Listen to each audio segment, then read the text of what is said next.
Rated T for Teen.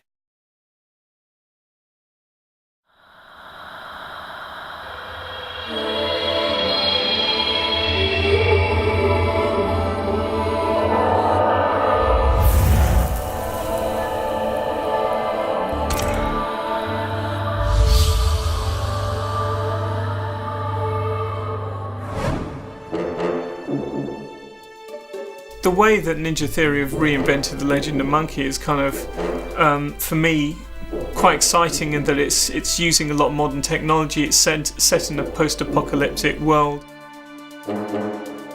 We're in Prague right now, and we've just come over here, just kind of working in Smečky Studios, which is a fantastic studio. It's actually my favourite sounding studio that I've worked in.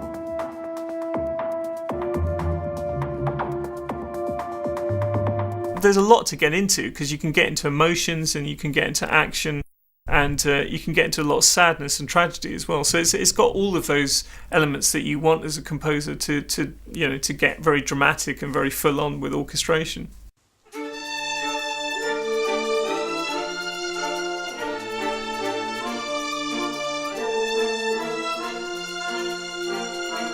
It kind of feels like there's a tribal language to it, which is still there. There's a lot of excitement, a lot of danger, a lot of threat, a lot of movement.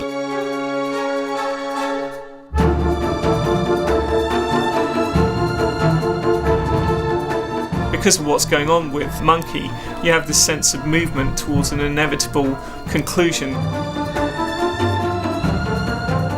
There's a sense of loss. He's lost a great deal, but he's a hardened soul.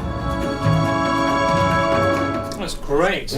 Really good. I'm impressed, actually. Excellent. That was very good.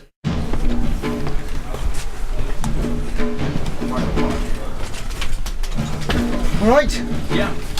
How's it sounding? I want to make sure that priorities 1, 2, 3 are okay and solid. I mean, look, if we end up not doing everything, that's kind of accounted for. I mean, I talked to Tom.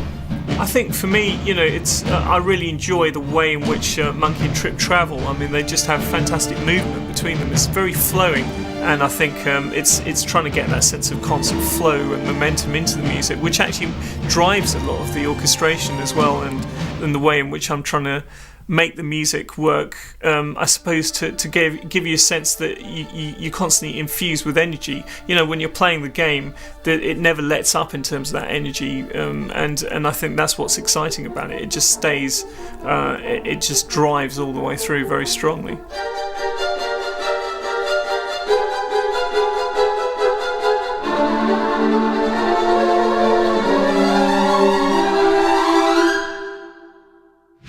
With me, I work very closely with Tom Colvin, and we both have a sense of the narrative of the overall game, but we pretty much work to the storyline. We're very used to looking at stuff and thinking, oh, that looks a bit wrong because of this, so we can be quite analytical and work out. But audio is very much more about the emotional, and we're not just talking about music. I mean, every element of audio is involved in pulling your emotions one way or another. The sound effects are probably the largest job for us in the sound department. Everything has to be made from the bottom up. Every leaf moving, every bird, every creature that you see in the background. To keep things fresh, we use a really great Foley artist. We work with them on Heavenly Sword, and again, we've got a really good working relationship with them. And they've had a lot of fun,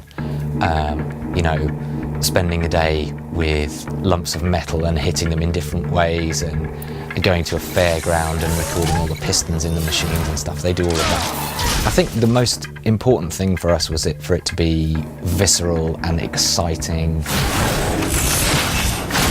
Enslaved combat-wise. Every single time the staff connects with a robot, you really want to feel that connection. I mean, another thing was just getting under the skin of all the different robot characters. The Sea Dog, for example, I think we went through many different trial versions to get that sort of really nice, grinding, threatening sound as he's moving. Get back inside. Gonna have to fight him.